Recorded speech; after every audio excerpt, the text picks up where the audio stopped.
Congress party और उम्मीदवार राम जी को मजबूती प्रदान करने के लिए मंच पर विराजमान हम सब के आदर्श, हम सब के संरक्षक आदरणीय हेमाराम चौधरी जी, पूर्व विधायक पद्माराम जी, यूथ कांग्रेस के प्रदेश अध्यक्ष और संगरिया की धरती से हमारे बीच में पधारे बड़े भाई अभिमन्यु पूनिया जी, शमा जी, गफूर साहब, बीकानेर के यूथ कांग्रेस के जिलाध्यक्ष हमारे साथी भंवर गुगना जी, तमाम मंच और सामने विराजमान हजारों हजार की यह आवाम दिखा रही है कि 26 तारीख की जो आवाज मतपेटी की निकलेगी वो दिल्ली तक गूंजेगी, उम्मीदवार राम जी को दिल्ली तक पहुंचाएगी। इस सरहद की आवाज को मजबूत करने के लिए जो सबने ठाना है, हर बूथ का कार्यकर्ता जो यहां आया है, इसके दिल की आवाज दिल्ली तक उम्मीदवार राम जी लेकर के आएंगे। जो संस्कार कांग्रेस पार्टी और उम्मीदवार राम जी को दिखा रहे हैं, युवाओं को दिखा रहे हैं हेमाराम जी, वो सारे संस्कार दिल्ली तक जाएंगे और उस सदन के अंदर एक हीरा बैठेगा जिसमें संस्कार हेमाराम जी के होंगे, जोश इन युवाओं का होगा। वो बात करेगा मुद्दे की, वो बात करेगा आरक्षण की, वो बात करेगा संविधान को बचाने की, वो बात करेगा नरेंद्र मोदी जी जैसे सोच वाले व्यक्ति की, जो चुनाव के अंदर और अपनी नीतियों के अंदर तमाम तबके, खास करके अल्पसंख्यक समुदाय को जो बातें करते हैं, जो सोच उनके सामने रखते हैं, जो अपने विचार प्रकट करते हैं, उसके खिलाफ उम्मीदवार राम जी लड़ेंगे। इस विचार को वो मजबूती से लेकर के चलेंगे। साथियों, मैं इस मंच के माध्यम से एक बात आपको कहना चाहता हूं।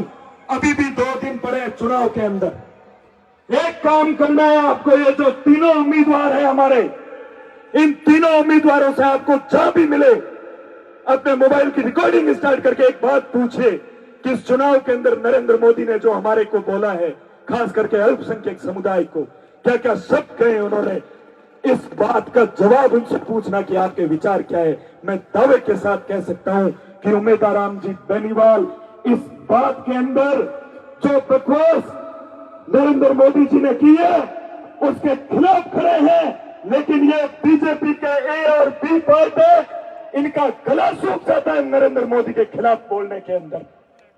ऐसे व्यक्ति की पहचान करनी हमको।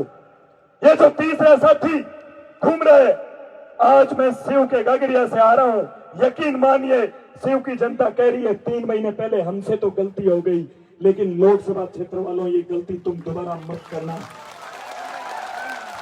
जिस व्यक्ति को मुद्दों की समझ नहीं है, जो अपने भाषण में केवल 2 वर्ड कहता है, लड़ा रहा, मैं भिड़ा रहा हूं लड़सा।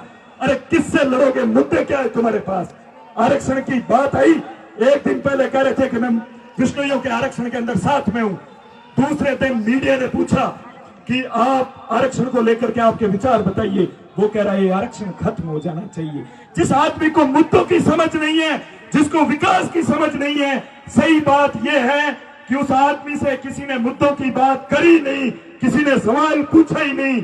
नया नया था, रील वाला हीरो था, तालियां बजा ली, गाने सुन लिए, इसके अलावा किसी ने बात नहीं करी। अब जब सवाल पूछे जा रहे हैं तो आपने आज इसकी रैली देख ली होगी बाड़मेर के अंदर। मुश्किल से सैकड़ों लोग आए थे, लोगों को देखने के लिए तरस रहा था वो उम्मीदवार। यही तो मजबूती है आपकी कि आपने हार के अंदर उसको हताश कर दिया है साथियों। और पूरे बाड़मेर, जैसलमेर, बालोतरा के अंदर इस मंच से जिम्मेदारी से कह रहा हूं कि तमाम युवा प्रत्येक कोने से उम्मीदवार राम जी के साथ में हैं। हम सब लोग इस मंच की इज्जत रखेंगे। तमाम युवा 26 तारीख को घर घर जाकर के एक भी वोट पीछे मत रहने देना, ये वादा करके जाना है हम सबको। आप सबने सुना, इतनी संख्या में पधारे, आप सबका बहुत बहुत धन्यवाद।